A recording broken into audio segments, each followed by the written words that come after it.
today on TLC Live, Vidal Martinez, former assistant U.S. attorney, who will talk about the latest news on former President Donald Trump. And also, Amanda Krippel. She is the Texas A&M AgriLife Harris County Extension Agent Family and Community Health. She's representative and she's going to talk about health in Harris County. My goodness, you have a mouthful. Ay, ay, ay. Hola. Hola, ¿cómo estás? Muy bien. Bienvenido. Gracias. You know, Un placer estar contigo. Un placer estar contigo de nuevo. Okay. Actually, it was good to missing you last Wednesday because I have the pleasure for the first time to co-host with my son. I heard all about it. I didn't see it, but I heard it was a great hit and some good things happened. So let's go straight into the show because our former candidate for Harris County judge and former assistant U.S. attorney is now in the private practice. And as you know, attorneys bill by the hour. And so we're really sucking up his income. Vidal Martinez. He's doing pro bono today. He's doing pro bono. Vidal, welcome to the program. And as you know, we have a second set of federal indictments against former President Donald J. Trump. But before we get started, and I want to ask you a couple of questions, I want to take a moment to read a short paragraph in the Declaration of Independence, was, as you know, was signed and made public July 4th in 1776. And it says that whenever any form of government becomes destructive to these ends, that is, life, liberty, and the pursuit of happiness, it is the right of the people to alter or to abolish it, and to institute a new government, laying its foundation on such principles and organizing its powers in such a form as to them shall be most likely to effect their safety and happiness. That's in the Declaration of Independence. And then after that, we formed a government that has a constitution signed and approved by the 13 colonies. And shortly thereafter, we created the Bill of Rights, which essentially the Constitution says the people are in control. The Declaration of Independence says it's the people. It's not the government that's all powerful. And the reason I'm saying all this is that the Constitution has what's called enumerated powers. The people give the federal government X powers. And over the last 230, 240 years, the government has grown. It's an insatiable appetite to consume all power. And so part of that is free speech and the right to assemble. Now, it doesn't say you have the right to go burn buildings and to storm government buildings. I will remind you that the Weather Underground, which was led by Bill Ayers, who was a big supporter, early supporter of Barack Obama, bombed the U.S. Senate, bombed police headquarters. So we have had insurrections before, if you want to use that term, insurrections. But never was a president charged. Now we have the Democrats in state governments and federal governments led by the Justice Department indicting former presidents. Now, one of the indictments that I read yesterday is about lying. Vidal, if politicians were indicted for lying, we'd all be in prison, wouldn't we? Yes, the three easiest indictments to get as a federal prosecutor, and it's usually for organized crime, are the 1001 violations of lying or conspiracy or tax evasion. Those were all set up and have very loose parameters so that you can go after organized crime. Here, these indictments are bouncing right at the First Amendment, the right of free speech. And for 236 years now, we've had that right of free speech being violent. You can't go into a movie theater and yell fire. That's reckless. But they're going to have to prove here that anything he said was, one, reckless, that he intended it for it to be criminal, and that he conspired with other people. Of all the charges right now, the obstruction of justice for the documents case in Florida is really the most laser-like charge that he has to really defend himself against. These, I believe, are a sort of a kitchen sink approach by the federal prosecutors. They sort of threw everything in together, and they're kind of interrelated on their facts. And so you just start claiming conspiracy and you start claiming lying, and you've picked the two easy, low-hanging federal arsenal, if you can. But what happens also is it has more defenses that are possible than, say, the obstruction case in Florida. There are a myriad of defenses to these conspiracy charges that have just been leveled against him. And I don't believe a jury is that all you have to do is hang up one person, and all of them are going to go together. And I think that you're going to see that it's going to be very hard to convince a jury that it was reckless, it was intentional, and it was criminal.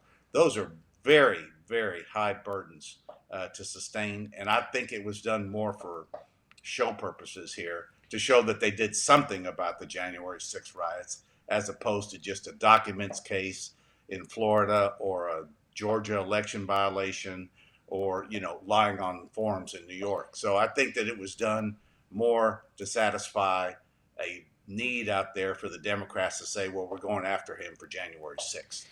Vidal, is the Biden administration starting to tread on very dangerous waters for our democracy, going after former presidents on very loose? I understand and I agree with you that the first federal indictment with respect to the documents is probably the strongest, because there is evidence, recorded evidence, that he was saying, I've got the documents. But even that is a little loose in comparison that, former Vice President Pence and Biden also had documents stored in their garages. As I've always said, I think this could have been resolved, the documents issue, by continuing to have the attorneys talk to each other and just getting compliance on behalf of former. They didn't have to go to an indictment. But the fact is, they did raid his home, which is unprecedented. But the other indictments are all so political. The question is, do you think Joe Biden and his Justice Department is leading America down a very dangerous path that could result in something that we really don't want to see in this country? Well, you have to ask yourself, would this have happened under J. Edgar Hoover with the FBI, or with Bill Sessions as the head of the FBI? It's new territory. It's political territory, which justice lawyers and SEC lawyers and government lawyers try to avoid most of the time. And they try to avoid even the appearance of it. This doesn't avoid the appearance that that's happening right now. And how they explain themselves going forward on this kitchen sink approach, this was a pretty careless set of facts here that they interwove to find a conspiracy and a 1001 violation. They're also the easiest to knock down for a jury. So let's see how this goes. The jury will decide, and I think it's going to be very difficult for these prosecutors to get something down the road on these indictments. All right, Vidal Martinez, former assistant U.S. attorney for the Southern District of Texas, former chairman of the State Bar Association of Texas. He oversaw, 20,000 lawyers in the state of Texas? 98,000, Orlando. That's incredible. 98,000 lawyers. He's been a regent at the University of Houston. I mean, Vidal has done everything. He was a candidate for. And he was doing it. He was, and let me say publicly, he was my candidate early on in the race for county judge, but it wasn't meant to be. I think he was the strongest candidate. We had two lovely, wonderful, articulate, intelligent candidates, but Vidal was my choice, and I've known him for many, many years. He's a great attorney, and Vidal, thank you for your time, and we'll have you back as this progresses. Take care, my friend. You're welcome. Thank you. Bye, Andrea. Bye, Vidal. Gracias. So you think if Donald Trump would have pursued running again for president, they will just leave him alone?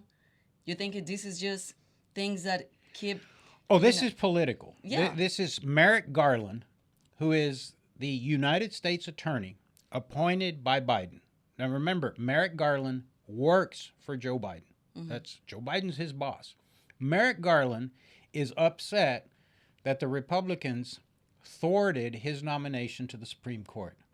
And he has been hell-bent to go after Joe Biden. The Democrats he's been hell-bent going after Donald Trump. Yeah. The Democrats have a very, very weak candidate, Joe Biden. Not only is he 90 years old, he can't figure out if he needs to go stage left or stage right. He's He weak can't. at all He can't. levels. I mean, you know, what's he going to be like in 2 more years? My God. So they know they have a weak candidate. So in order to level the political playing field, they're coming after Donald Trump. Great. They can do that. You can indict anybody in this country. It's real easy. You get a panel of 24 and 12 people have to say, yeah, the evidence looks like, boy, let's indict him, especially in Washington, D.C., in the District of Columbia, right? You indict a former Republican president. Come on, folks. And this is what's dangerous about it. Merrick Garland and Joe Biden are taking the country down a very dangerous path. Did Donald Trump have the constitutional right to free speech and say, without claiming fire in the theater, that he felt that he was cheated, that he felt that the votes weren't properly counted, that he felt that the American people were being delivered a disservice by the way they count votes? That's his right of free speech. I mean, I've said that. Remember in 2001 when I ran for mayor and lost by 5,000 votes? I said, hey, those last ballots that came in are suspicious. Well, they could have indicted me for a conspiracy to obstruct the counting of the votes in Harris County. It's absolutely ridiculous. And the problem is, this is very dangerous territory that Special Prosecutor Smith, I guess that's his name, and Merrick Garland and Joe Biden are taking the country. All of this can be resolved in other. But anyway, it's going to be very interesting to see what happens. They're not going to derail, in my opinion. And by the way, for full disclosure, I was not a Trump supporter. I supported Marco Rubio. But this is strictly political, and they're not going to derail Donald Trump becoming the nominee. And right now in the polls, head to head, it's close. It's close. So it's going to be very interesting. All right, let's move on. Anyway, another thing that is very dangerous is the another epidemic that we have in our community, and especially in the Hispanic community, is diabetes, hypertension, blood pressure, high blood pressure, all these kind of conditions that lead to other things that people are dying of that. Why? Because bad lifestyle. They're not eating right. They're not exercising. They're not doing what they need to or supposed to do. So that's why we invited today Amanda Krippel. She is a family and community health agent from Harris County. And Amanda has a bachelor's degree and arts degree in UT Bronzeville, and also emphasizing Spanish and English. So Amanda speaks Spanish also. And Amanda is, she'll correct me, but the Texas A&M University has what's called the Extension Service. And they are in every county in Texas, and they do many things. I mean, promote agriculture, help farmers with erosion. But one of their biggest tasks, in my opinion, very important, is to educate the community on healthy lifestyles. And so, Amanda, am I far off base, or is that part of the mission of the Extension Service? And as you're assigned to Harris County, correct? That's correct. You pretty much nailed it on the head, Orlando. How about that? Always. He loves to be right all the time because he's You always do right. your research. That's great. Amanda, welcome to TLC. Thanks for your time. Thank I you for wanted having you me. to explain the program. Our extension program or our family community health program? Well, both programs, I guess. Okay, so extension is basically considered the outreach of the university. So we are in all 254 counties in the state of Texas. And like Orlando said, we do anything from agriculture to horticulture to our 4-H, which is our youth component, and then family community health, which is me. And then we also have our BLT and FNEP, which programs to our population as well. So what I do in extension in Harris County, I do health and wellness programs for the community and residents of Harris County. How bad is these issues, Amanda? I know we have problems in Texas, but let's talk about Harris Mhm. County because you guys are in Harris County. So how bad is the issue on lack of a lifestyle, diabetes, hypertension, and all of these conditions that are leading to other conditions that then people are dying for that. So tell us about it. What is the situation right Well, now first of all, they're not dying for it; they're dying from it. from it? Exactly, from it. I'm her translator, Yeah, Amanda. he is my teacher. He's my English teacher.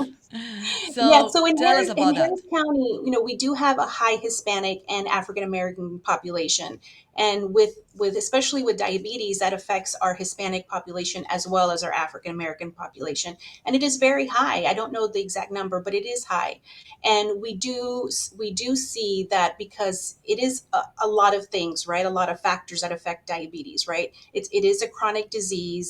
There is lack of exercise, lack of eating healthy.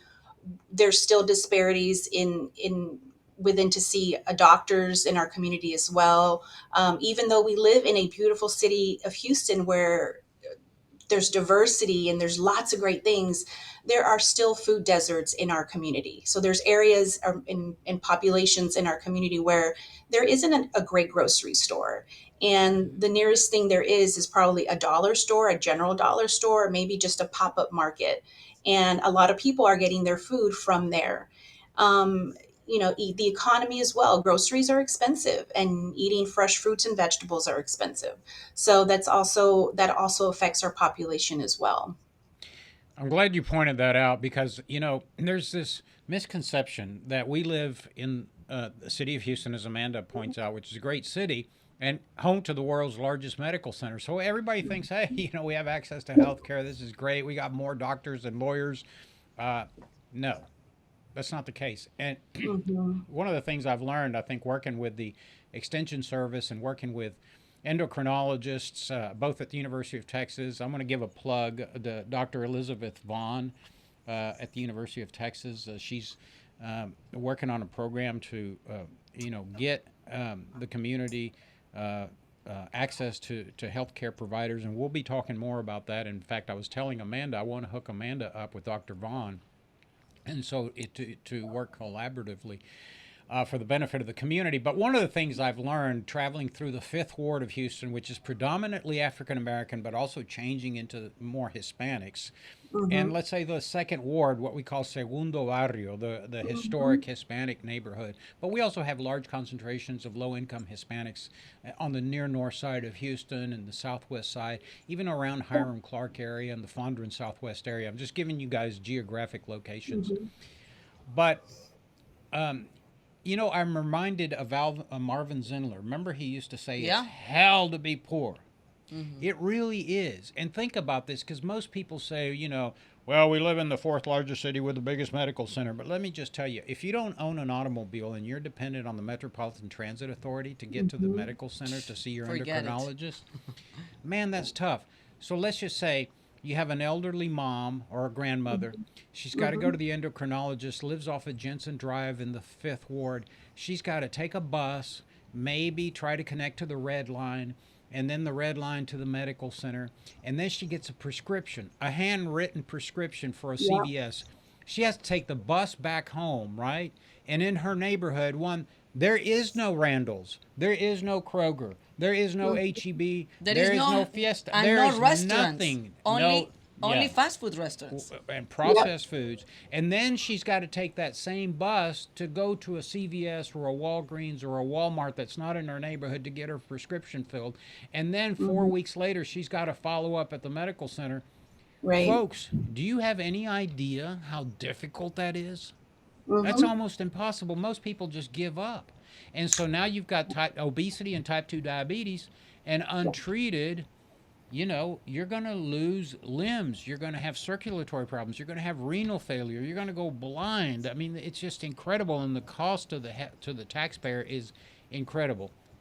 Is that a pretty good scenario of what's going on in Yeah, low income neighborhoods? we here at Extension, we give diabetes management classes. So most of the people who come to our classes are fairly new, just diagnosed. They just came from their doctor and they're like, I just learned that I have diabetes. What do I do? So we offer our classes all over Harris County at community centers, at senior centers, churches, organizations. They're free to the public, which is amazing. Um, you just call us. We try to find availability in our calendar when we can fill those classes, and we try to get the community in there. And we really try to educate our community on chronic disease management. So, especially with diabetes, we really talk about how to manage your blood sugar, right? How to eat healthy. And Weed Extension will never tell you, don't eat carbs, right? That's a bad thing. No, you can eat the carbs. It's about portion control. So we really try to manage and tell our residents in our community how you can manage diabetes. Because if you are newly diagnosed, it is a scare. I am Hispanic. I have pre-diabetes as well. I had gestational diabetes when I was pregnant with my son. It runs in my family. It's genetic. So I know I'm going to get it. But what can I do now?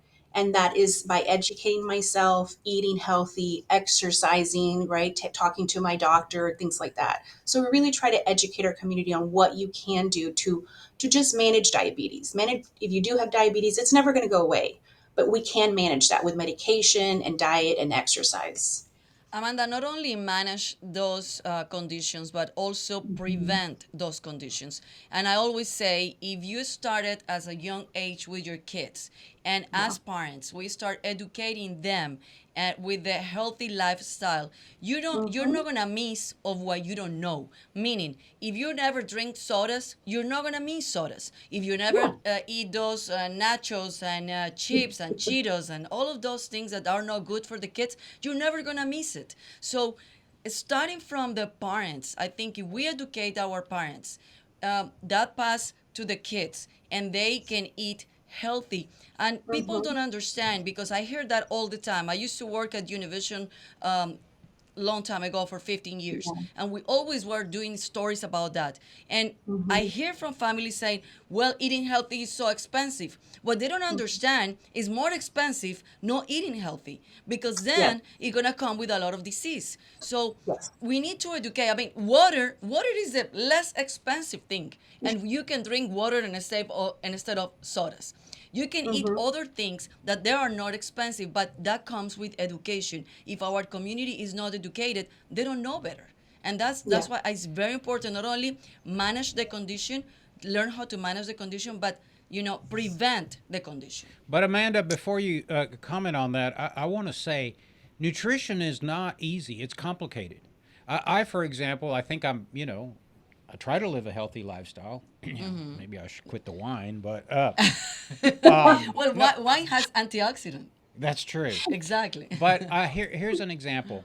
It took me a long time to recognize, that carbs need to be balanced with protein.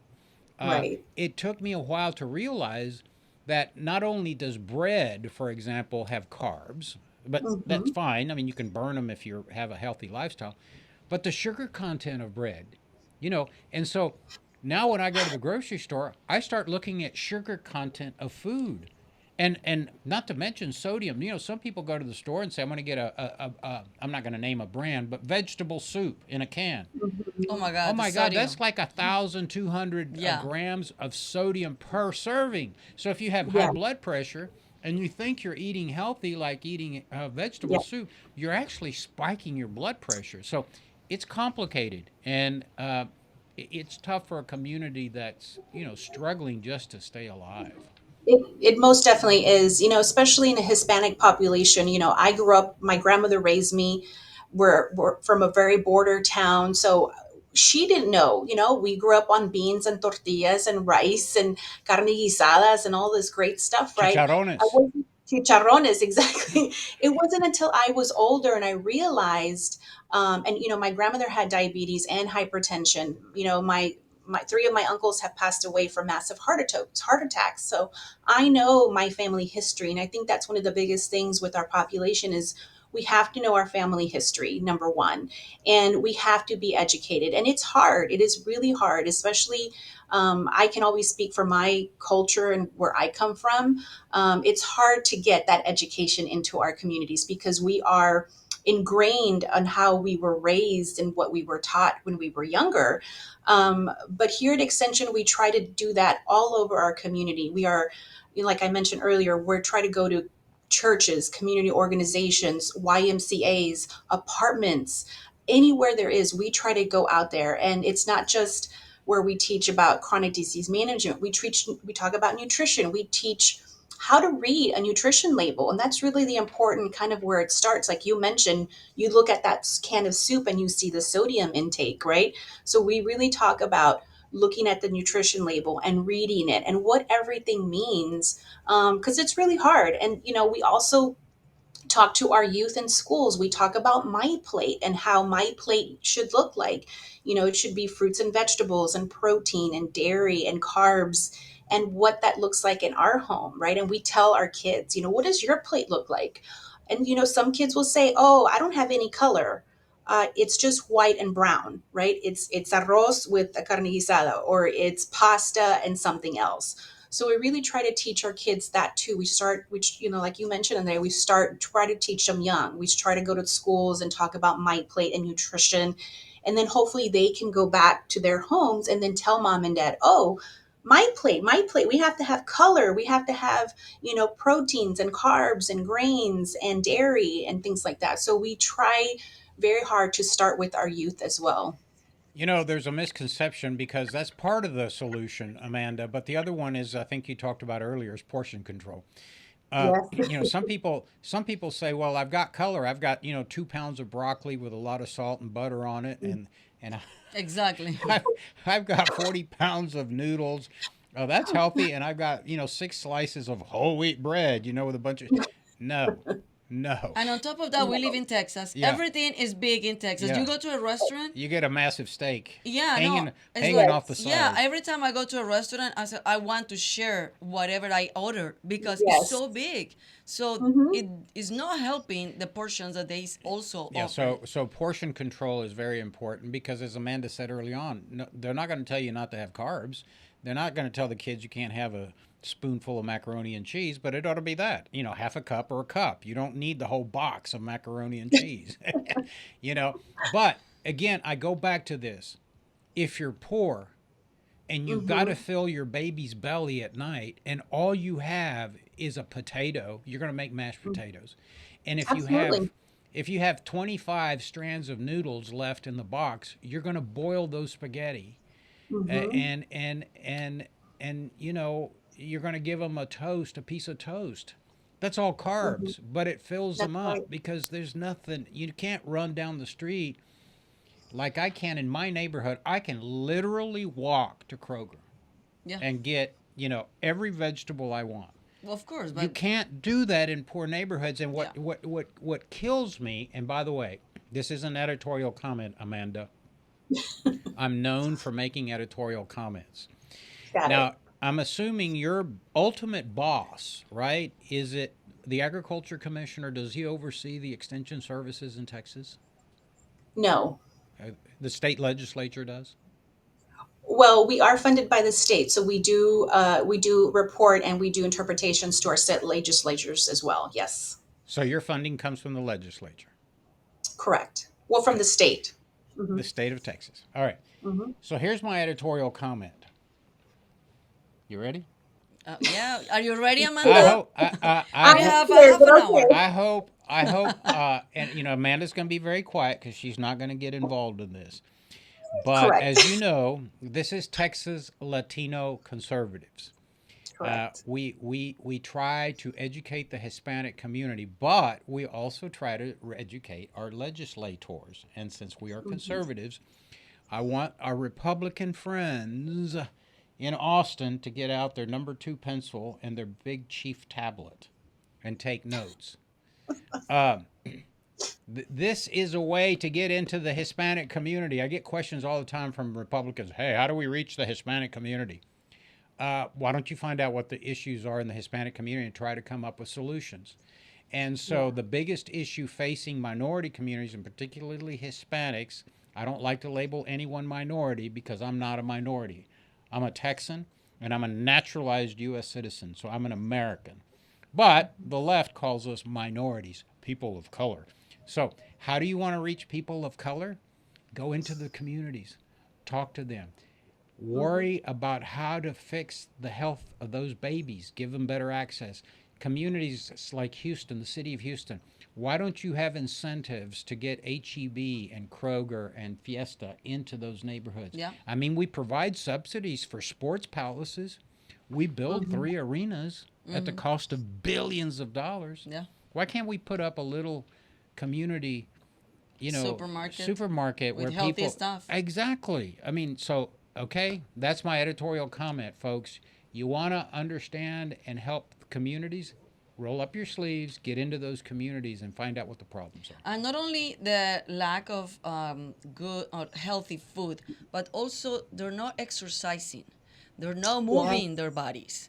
And you don't need to go to a gym. You don't need a fancy gym to move your body. Just go walk around.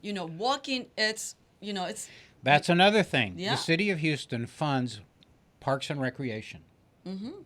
Have you been to a city park? I mean, Memorial Park is great, but it's on the west side of town. Yeah. Have you been to a park off of Jensen Drive? When Have I you used been to work at They're Univision, horrible. yes, I used They're to. horrible. Horrible. Horrible. Those community centers need to have exercise equipment. They have to have a physical coach there. They have to have the extension service in there.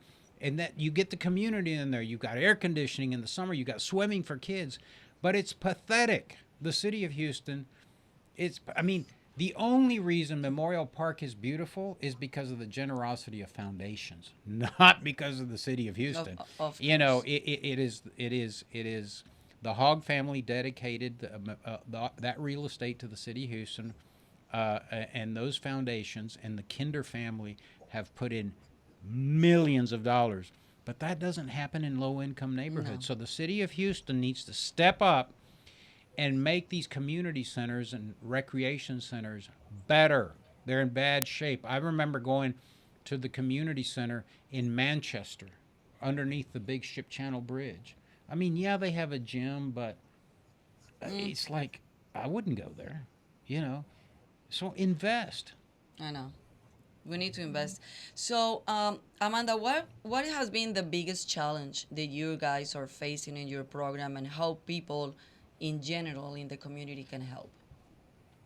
I think one of the biggest challenges is that there's not enough of us out there educating our community.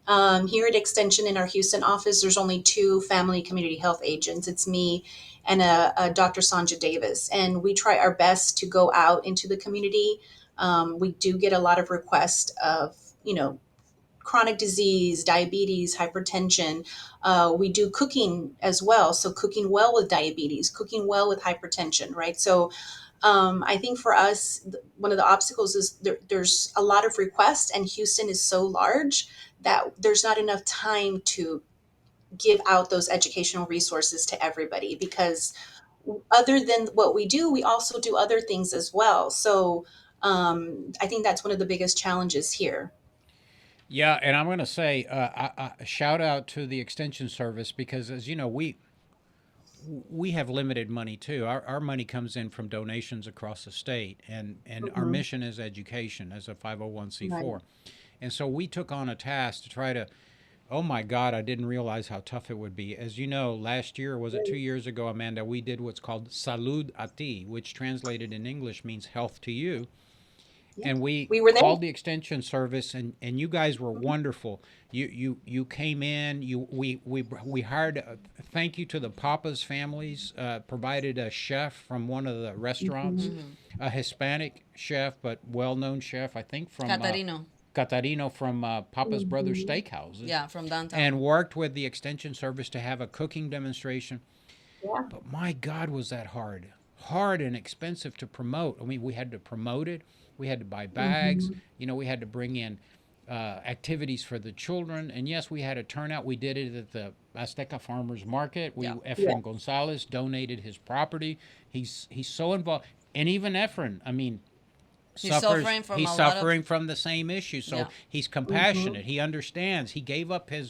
He and his partner gave up his real estate for us but God, it was so hard. So that's why I'm a firm believer in partnering with other organizations like the University of Houston Medical School that now wants to focus on urban health care, like Dr. Elizabeth Vaughn at the University of Texas Health Science Center, like the extension service and AgriLife. So I'm not going to give up. I'm going to continue. But Yeah. my mission, Amanda, really is to get our leadership in Austin to pay attention to this issue.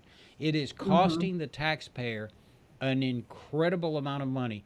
Undiagnosed and untreated type 2 diabetes, which starts off by overeating and obesity in most cases, is easy to thwart, easy to prevent, but we've got to dedicate resources to it. So I'm going to work at the legislative level. I think the next time I see my friend Greg Abbott, who's the governor of Texas, I'm going to mention this to him. I haven't talked to Lieutenant Governor Dan Patrick in a while, but he has been on the show. He's very gracious. He's helped us, with our organization. And I'm going to talk to my friends in the legislature to try to ramp up, focusing in on the issues of urban Texas. Because I know there's obesity down in the Rio Grande Valley and in South Texas. I'm a property owner in Kinney County, which is between Del Rio and Uvalde. And but most of those kids are out there working ranches. It's not as prolific as it is in urban Texas. So again, hang in there. We really appreciate what you do, Amanda. I'm assuming you're also bilingual, right? Sí, hablo español. Así que podemos explicar un poco, Podemos Amanda, explicar qué un es lo poco, que hace sí. ella, con quién trabaja y qué es lo que tratan de lograr. Así es, Amanda, ¿nos puedes explicar un poco en español porque este video se va a compartir? Ahorita estamos saliendo en vivo, pero este video se va a compartir y se va a poder ver over and over todo el tiempo. Así que explícanos un poco en español. Bueno, nosotros en la Oficina de Extensión de Texas hacemos programas gratis para la comunidad de Texas sobre diabetes, sobre la alta presión y también sobre varias cosas crónicas de su salud. Amanda. I need to keep working on my Spanish because I haven't talked in a lot. No, you're you're fine. good. You're You're fine. good. You're good. So how do people can find you guys? I mean, how do you guys promote the program and how people can access the program? So you can come to our website. So at Extension Harris County, you can find our programs. We have a calendar of events.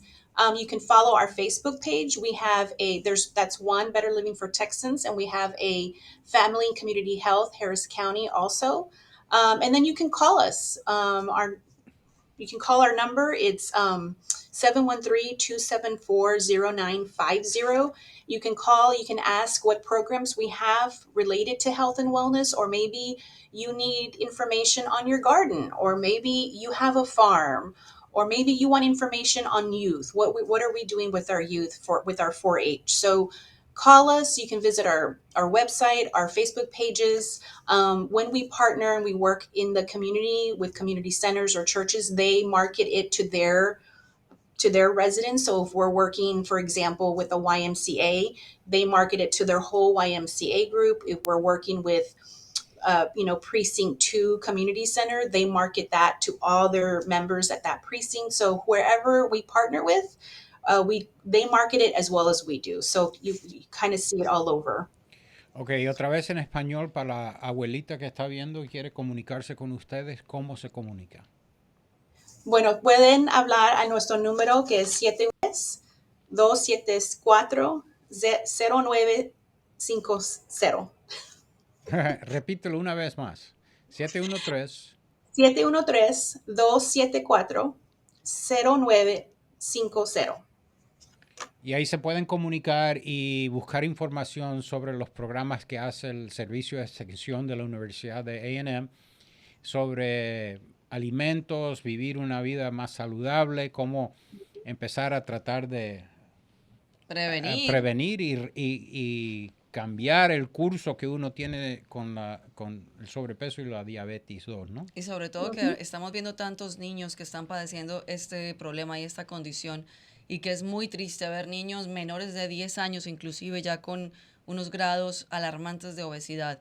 Y o sea, no que sea imposible tratar esta condición, pero una vez ya un niño menor de 10 años tiene esta condición, es muy difícil porque va a tener un problema en el futuro, toda su vida. Toda su vida. Amanda, una cosa que aprendí yo hablando de diabetes y sobrepeso es, and I'll say this in English, one of the things I've learned talking to professionals about obesity and type 2 diabetes is you can, if you see a child, especially a Hispanic child that's overweight, and they have these lines on the back of their neck, that's not dirt. That's an indication that they're prone or they have some kind of condition that's leading the skin to develop that tone. That needs to be looked at, right? They need to be screened. Correct. I don't know the correct term, but it is. Once you see, even adults too, adults, a lot of people who have diabetes probably don't know they even have the disease yet. And it's kind of like it's almost like a darkening of the skin on the neck. And like you said, it's not dirt. I can't remember the term Yeah. off the top of my head, but it is an indication that you might have diabetes. Yes. Yeah, Oh, wow. abuelas y mamás, si ven que los niños tienen unas manchitas en el cuello que parecen que es churre porque han estado afuera jugando, no es, eso es una indicación que posiblemente la piel está cambiando color por la diabetes. consecuencia de la diabetes, así que hay que por lo menos ir a hacer un examen por parte de un médico. Wow. Yeah. Okay. ¿Tú no sabías eso? No tenía ¿Aprendes la menor idea. algo todos los días? Sí, bueno, todos los días aprendemos algo y sobre todo en TLC siempre estamos aprendiendo también. Así que mamacitas y abuelitas y tías, por favor, llamen a Amanda si necesitan algo. Está súper ocupada, pero disponible para ayudar a la comunidad por el programa de la Universidad de A&M, el servicio de extensión que tienen en 254 condados en el estado de Texas. Así que es fácil prevenir, es fácil mejorar el estilo de vida que ustedes tienen si están sobrepeso para prevenir problemas médicos serios, diabetes, problemas del corazón. Del corazón. Cardiovasculares. Mira, mi There you go. traductora. Viste. She helps me in Spanish and I help her in English. This is teamwork. It's a good team. Well, Amanda, call to action one more time before we go off the air. So, call to action is if you need any type of health and wellness education resources, anything on gardening, on land, on youth, you can call Extension.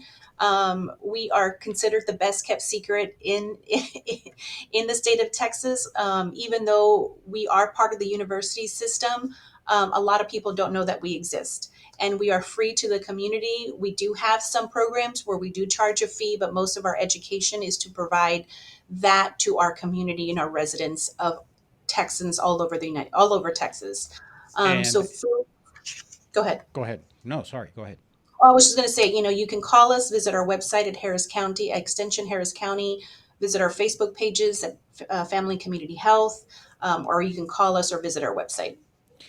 And for our friends in the Texas legislature, both Democrats and Republicans that are watching, because, it takes teamwork, right? Yep. To get anything done, we have to have Democrats supporting us, and we have to have Republicans leading the way. Governor Abbott and Dan Patrick. Let's pay attention to urban issues. Very important here in Texas. The struggles of poor urban Texans are our problems. We either address them now when it's easier and working with the extension services, or we fund them at hospitals and sort of end-of-life situations that really are expensive through Harris Health. We don't want to do that. So let's get some resources down to urban Texas. Also, speaking of Harris Health, I want to say, and I think I'm going to try to schedule, you need to schedule Dr. Porsa, the CEO of Harris Health. Okay. Harris Health is our publicly supported hospital, clinic, healthcare centers in Harris County. Everybody thinks that Ben Taub is Harris Health. That we do more than Ben Taub. So we have a big bond issue coming up. Harris Health has not asked the public for improvements to their infrastructure in years. And as you all know and have followed me in my political career for 25 years, I rarely support bond issues. But there are bond issues that are important, and healthcare infrastructure is one of them. Infrastructure also is another one. Building roads and bridges, I do support those. I've not supported bond issues for building fancy hotels in downtown Houston or building sports palaces for a great sports team, our champion. I love the Astros, but Major League Baseball can pay their way. So I don't support those. But Harris Health is going to come to the public, that is the taxpayers of Harris County, and ask that they be authorized to get a loan of $2.5 billion to improve Bentob Hospital, make it last a few more years, create another level 1 trauma center, improve our community healthcare systems. And Dr. Porsa is the CEO of Harris Health. I have met with him personally. I am extremely supportive of the bond issue. I have been trying to get in the community, the word out in the community, and because we're talking about healthcare, Andrea, the question is this going to raise our taxes? Yes, a little bit, tiny bit. I think it's 2 pennies on property tax per $100 valuation. But if it's for a good cause, it's fine. It's for a great cause. We're deficient in level 1 trauma centers in Harris County. I think it's called the American Institute or the American Academy of Thoracic Surgeons, say that you need 1 level 1 trauma center per 1 million residents. And Harris County is about to have 6 million residents in the near future. Wow. Do you know how many level 1 trauma centers we have? 1. 2. 2. Co-located, meaning they're right next to each other other in the medical center. So if you have a major accident on the far east side of Harris County or on the northwest side near Cypress off of 290, you're in deep, deep trouble, friends. And that affects all of our families. And so while we're on this subject of healthcare, let's make sure that we educate ourselves on the upcoming bond issue, which, by the way, has been approved by the Harris County Commissioners Court to go on the ballot. So you will see it on the ballot in November in the general election. Towards the bottom, there will be either approve or disapprove of Harris County getting a loan through the hospital district. And let me explain. People say, well, Harris County's got a ton of money. They're making all kinds of millions and millions of dollars through the Toll Road Authority. That's not Harris County. We pay taxes to Harris County, but we also pay taxes to Harris Health. We also pay taxes to the Port of Houston. We also pay taxes to the Sports and Convention Corporation. And so we fund things differently.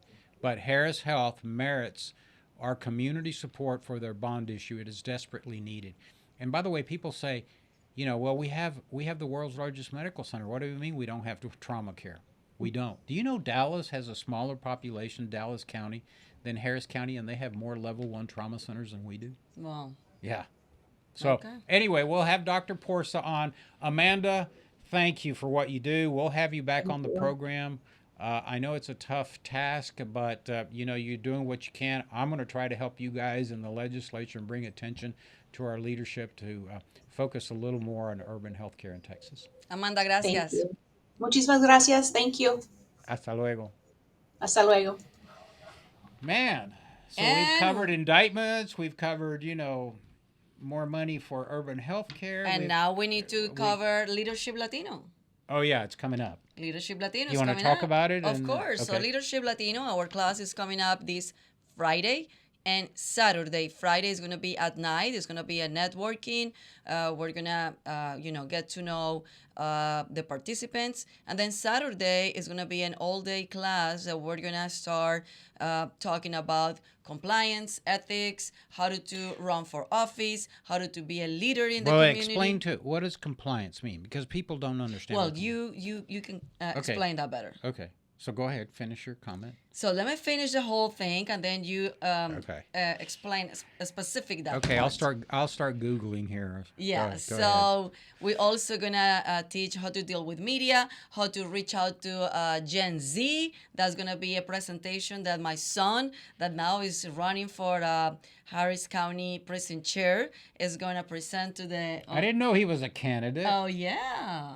Wow. You missed that. Look at here. Last week he announced that. He announced his candidacy on TLC? And TLC. That's amazing. I know. So he's running for Harris County Precinct Chair. I'm proud of him. Uh-huh. Look at that.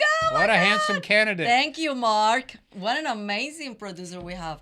Yeah, look at that. Hadi does not have lofty goals. He wants to be president of the United States. Oh, yeah, of course. But they told him the best thing to start in politics is running for candidate for precinct chair. Yep. So he said, okay, let me Google where precinct I am. So he did.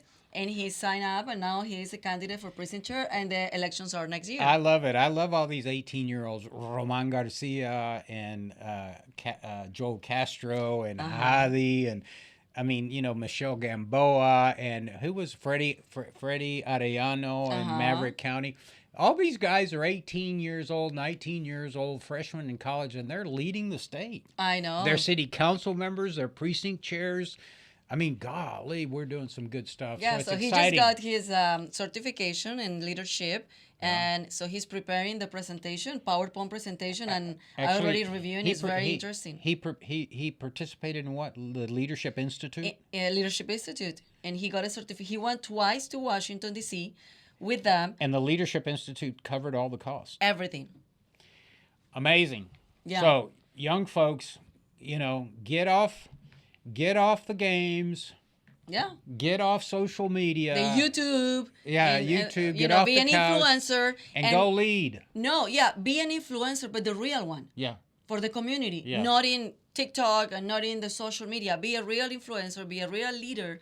So, yeah, my son and he was telling the story here. He said TLC has a big impact in my life.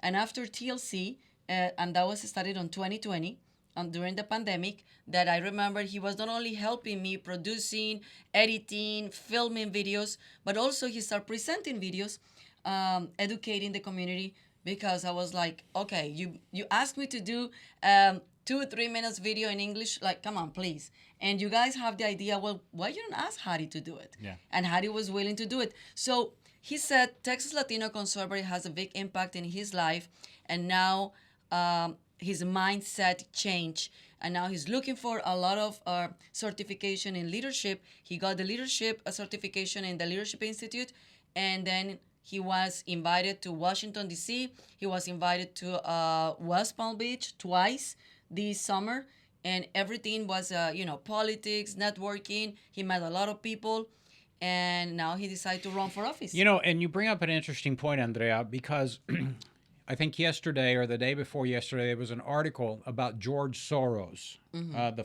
financier, a very liberal Democrat, far left, because, look, I'm not against the Democrats. I tell people all the time, when you go to Arlington National Cemetery, there are Republicans and Democrats buried there. Yeah. Democrats and Republicans have fought for this country for years.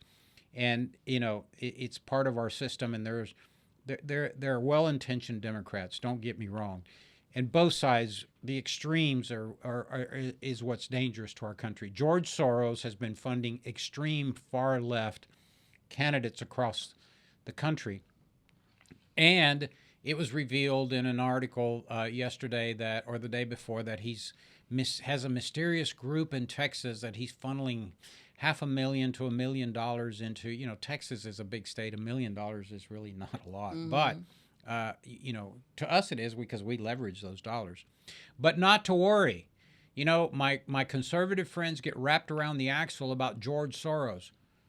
TLC is doing magnificent things in the state of Texas. And so we have, the counterbalance to the far left, which is TLC, but we're middle of the road. We want to work collaboratively with our Democrat friends in Austin to provide for the community. And so we do a lot of things. Leadership Latino is our educational branch, where we take members of the state of Texas that want to lead, want to get involved in politics, but don't really know how. And we do these one-day intensive seminars. It's free of charge. I will tell you that we're approaching 50 students that have signed up. No way. This is our largest class. Wow. And, we've been growing and growing and growing. Yeah. I love it. And successfully. You have to remind people that, remember our last class, we had 3 candidates running for Katy Independent School District, and they all won. They all won. So, sign up. It's Leadership Latino. You go to our website, Texas Latino Conservatives. Mark's got it up. And you'll see several tabs across the top. It'll say TLCP, that's Texas Latino Pastors, Texas Latino PAC. You'll see Leadership Latino. Pretty soon we're going to have a page called our All-Stars, where all of our candidates that have either been endorsed by TLC or have gone through Leadership Latino and have won office, they're going to be listed on there. So we're doing some great things. I say all that because none of this is free. So if you want to help us by The giving seminar us is free, but the what we do seminar is not free. Right. It costs us money to put it on, and we're able to do Leadership Latino by virtue of the generosity of many Texans. Yeah. Many Texans that we don't have time to call out, but it's the generosity of Texans that keeps us going. So if you want to contribute $5, $10, $50, Whatever. $500, $5,000, Everything is good. $50,000, we'll take it. We're very circumspect on how we spend our donated dollars. We're very much aware of that. So go to TexasLatinoConservatives.com. Mark, what's that? Is that the fire alarm? Do we have to leave? That's all right. We're at the end of the show. Yeah, So, thank you so much for being with us. And again, go to TexasLatinoConservatives.com, participate in Leadership Latino, and stay tuned with our calendar. We're always posting different events and different classes and different information. So the most important thing is like we're here for you, for the community, para ustedes. Y Cualquier para, inquietud, llamen a Andrea Gómez. o a Orlando Sánchez. No, también si quieren llamar a Orlando Sánchez para que vaya y hable en su comunidad, en su organización. Con mucho gusto. Eso también lo hace Orlando. Con Así mucho que, gusto. Voy a ir a Katiezuela. Creo que esta noche, no ¿Hoy? estoy seguro. No sé. ¿Vas a comer arepas, empanadas? Los venezolanos. Yo viví en Caracas. Yo sé. Okay. Yeah, so I'll go out to the community. If you need a speaker, call me. Ok, pues muchísimas gracias por habernos acompañado. Nos vemos el próximo miércoles. Chao, chao. Thank you.